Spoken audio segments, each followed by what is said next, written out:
stress composition. You play against sustain where you just kind of get, you know, slowly worn down and demolished.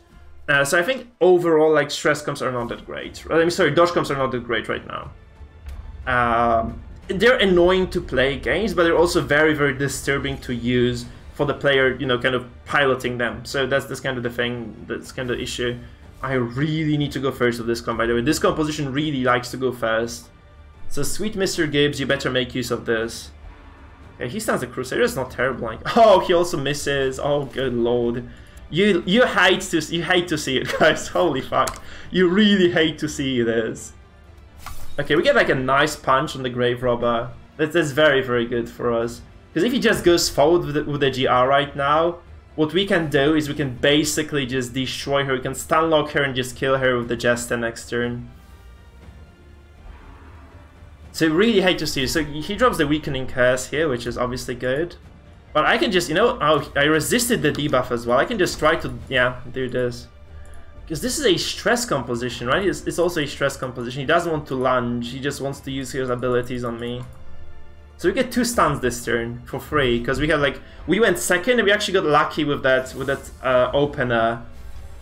He bolsters, which doesn't quite make sense either. I think the bolster here was just completely useless. And now we just move forward with the Dex tab.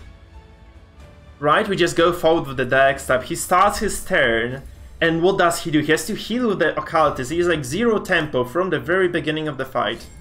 Okay, he dodges as well, so that's bad, because I was hoping to get her to Death's Door and just execute. That's kind of, you know, impossible right now. So, I guess he just tries to heal this now, or... Oh, he pulls, actually, just tries to salvage this. Okay, just tries to salvage this then. Let's go. That's okay. I guess that's fine by me. That's just fine by me. So, you know, I don't really mind this too much, right? Because I can just keep him controlled. Like, the thing about Graverobber is that she has extremely low stun resistance. So you can just, you know, keep her under your thumb for the entire fight if you just get the, you know, the stars to line up correctly for you, basically. And we have the stars lined up for us just perfectly right here. So everything looks to be under, maybe not complete and utter control, but under control nonetheless. So what I really want to do here is just, I can bypass guard with this, right? Just bypass guard with this. So he's gonna be at 0 HP. And what also bypasses guard, which people really don't know, but it does, is actually a Graverobber who goes into stealth, because you just have this. I mean, you need the item, but if you have the item, he goes stealthy, and you just actually bypass guard. And he's at Death's Door right now, so he has to just heal him from the very first turn now. So he removes the stun, but this just doesn't do anything. And what I can actually kind of follow up this with is like pressure on his back. You know, nope. I could have, but it just didn't work. Yeah, that's the plan, So, we're just gonna go stealth and wait. I hope they fix Hellion Stress Shout and the stuff. She doesn't get out of it even after using the orb. That's normal, no, that's perfectly normal, man. That's actually normal mechanic. So... Okay, so what we do here actually is just stun him. Because this removes the guard. He has to heal now with the Occultist as well, or he just gets finale'd. And this means, like, look at this. He's playing a stress composition, right? But what has he done this entire fight? Other than just trying to save the Graverobber. Right? What else has he done other than just trying to save the GR? He just loses the GR now. He just loses her. Like, he has 4 HP, so I'm just gonna go for it. Boom! And a crit as well. It didn't matter. Like, I was in, like, definitely within kill range no matter what. He's just gonna get demolished here right now. Like, he's just going to get absolutely shredded. Because he hasn't really done anything in this entire freaking fight. Like, quite literally, he just hasn't done anything for the duration of this freaking fight. It would be nice to focus the Man-at-Arms now as well. It would be very nice to just focus the Man-at-Arms here. So, oh, I just don't do damage though to this lineup. He has very high protection here. That's not good. Oh, PogChamp, that's not great. I need to kill the... no questions about this. I just need to kill the Men-at-Arms. I made a mistake here. I think I need to lunge first. I need to just open with a lunge. But, let's just go for the Crusader then, I guess, because this just does a lot of damage to Crusader. Because I want to keep my Vestal viable. You know, I just want to keep my Vestal viable. Yeah, he's just not gonna die. Yeah. I just need to kind of keep my options open here. So I need to just set my... I just need to move my... Oh, that's very lucky for me. This was 5%, wasn't it? No, actually he has no stun items. So then that's absolutely not the case. Never mind. It was just normal. Just a normal course of action here. Okay, we just get a stun on the Occultist. I think we just slowly wear down the Crusader at this point, right? We just go for a Lance first, which puts the Vestal third, then we just go Graverobber, Shadow Fade, and then we lunge again, or we just go for Pickaxe to the face. That's the plan, guys, that's the plan. So he guards this, actually, that's okay, because I can just switch focus, that doesn't matter, because I can just switch focus to the Occultist, that's also pretty good. And killing the Occultist is obviously like kind of a nice feat of its own, so that's pretty good, I don't need to kill this at all, I can just... You know, just slowly focus down his characters one by one. I haven't sustained any stress damage whatsoever, so that's kind of okay for me to just kind of take this slow right now. So what we do now probably is that we try to do 3 damage to the Occultist first, and maybe even stun him again, right? And then we just go for a lunge with the Graverobber. We have a character more than this guy.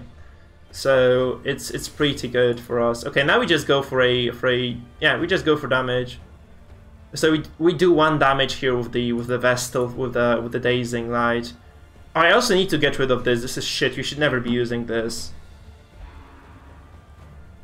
So he just drops healing. That's reasonable. Though we have to say that that's reasonable, right? That's just quite smart. I mean, I can try to stun this as well. The question is, like, do I really want to? I guess it's not a bad idea to just stun this. So I'm just gonna try to stun this guy. And he does get stunned, that's very nice. That's nice, so...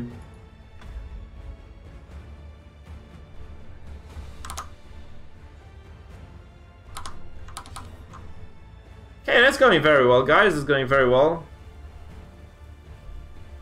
PogChamp, right? That's PogChamp. He starts healing, like, again, like, if you're healing with this composition, my friend, you never accomplish anything. Like, if you look at this, he's playing a pure stress comp, he did, like, what, 30, 100 stress. Do you know why Abomination is good in stress comps, guys?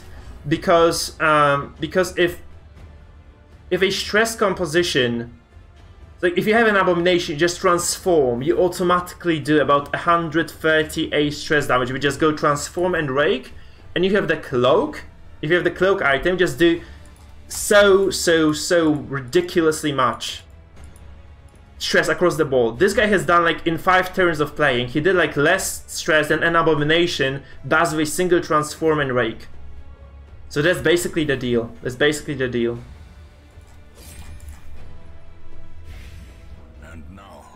So I'm just saying, guys, if you're playing a stress composition without Abomination, I think you're doing this mathematically wrong to some extent, because Abom is, like, super good. In those, you know, straightforward stress comp, like, if you want to play a vanilla stress comp, 138 stress is so big, right? It's just so ridiculously big.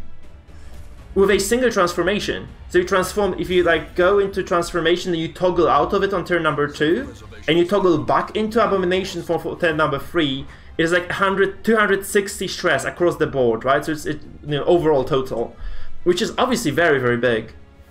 Yeah, it's so big because it's like 4 turns of horror, and then you rake for like double 8 stress, I think, or something like that. It's absolutely insane.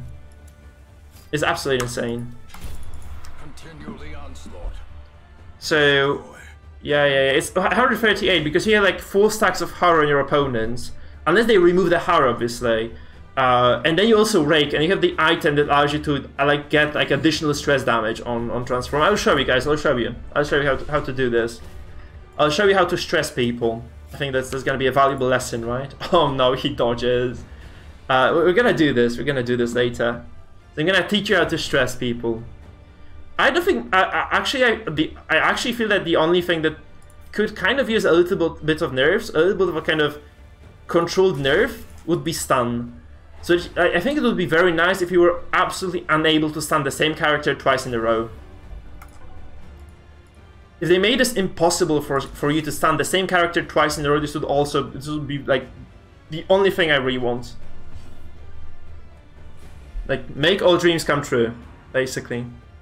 That's stupid. You don't want to do this. Because what he did here is actually he set me up for a lunge. Or he set me up for a big lunge. No. No, no, no, no, no, no, no, no, no, no, no, no, no, no, please don't do this to me. Game, why are you doing this to me? What the fuck?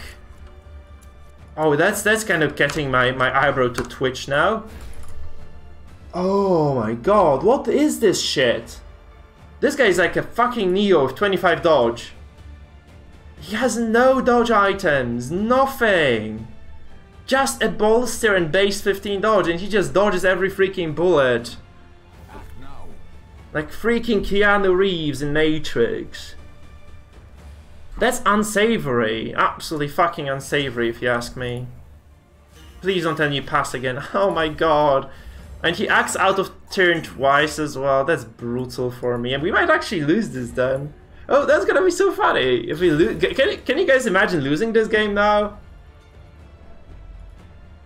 Yeah, like you should never compare campaign play to you know, circus play. Those are like two entirely separate modes. So just never mix them up, because you just kind of it's just kind of irrelevant. Like whatever you see in the campaign is absolutely unrelated to what you see in classic. In circus it is. It's just those are two complete, like, yeah, apples and oranges really. If you don't like something just because their campaign, you know, power level is low or something, it doesn't matter, because like the circus power levels are just vastly different. So you should never compare that. So we just potentially get double stun here again. I think that's gonna be good. It's gonna be good. Is it his first bellow in this match? Possibly, yeah. This might have been his very first bellow. Also kind of a silly one, because I would have always guarded the occultist there. Because he's gonna die next turn, I think. He's just gonna die next turn. He's like very little chance to resist this. Never mind, he just resisted with 10% chance. Okay, this is gonna take a while, I think. This might take a while. Oh no. I hate to see it, but that was like, this was a 50-50, right? This time was 50-50. This was like 9 to 10. This was 90-10 stun, and it just didn't go through. He should have also just healed this. He should have definitely healed this. He just loses this now. He just loses the... no, no, no, no, no, no, no, no, no, no, no, no, no, no, no, don't go abusive. Okay, so he just loses this now. He has to pick him, and I just lunge and kill, and he has no way, no possible recourse. Wait, did he resist it again? Guys, this was double 10% resist. Can you believe this? He resisted this twice with 10% resist. He should have healed this. He has a way of winning this, actually. I don't know if he realizes this. He got... We have 50% stun chance on the Vestal. 50. And he has 10 stun resistance. With, you know, base. So we remove 50 that he had. Oh god, that's brutally lucky. He loses this anyway. It's like so funny to see that. It was double 10. This was not just a single 10%. This was double 10% resisted. Not a single. This was double. Oh my god. He also resists the stun here. It's like, I think we got nerfed. Like, this was like a stealth nerf for us.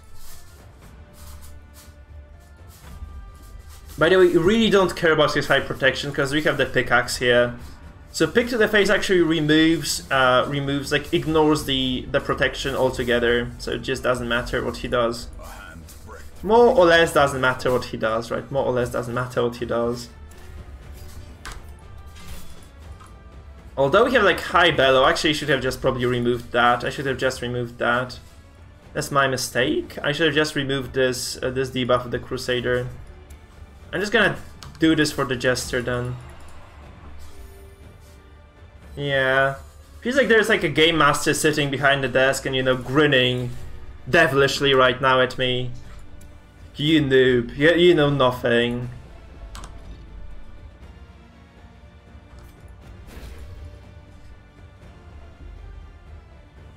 Yeah, yeah, but I had like 50. Yeah, he had 60% stun res, Nicholas, and I like with that buff, he had 60% with the buff, and I have 50% stun chance. So I ignore 50% of that. Pretty sure that's how this mechanic works, which in turn means that I should actually have stunned him like on the second. It was just double 10%. It was double 10%. Because it did work twice on 60% resistance, with me having 50%, you know, penetration of that. Yeah, that's how it was. That's how it was, for sure. Absolutely, that's how it was. That's why I was complaining about that, right? That's why I was complaining about that. Can you guys imagine me DCing right now? Because I can. I've seen things happen. It was double 10% dodge basically there. I'm just gonna set up for. Oh no. Oh, you little bitch, why did you do this to me? Come on, please don't desync now. And she's gonna do something shitty as well, right? No, actually she doesn't. So we should get a kill here, it's quite likely we get a kill here. This was just, I just wanted to lower his dev low res. Yep, indeed. Thank you, Shepard. 85%, let's look at him resist this. Okay, he does, GG. That was a nice game, that was a nice game. So I'm gonna teach you how to stress now, guys. I hope I don't lose like 10 games with stress in a row right now. I'm gonna show you my favorite stress comp right now.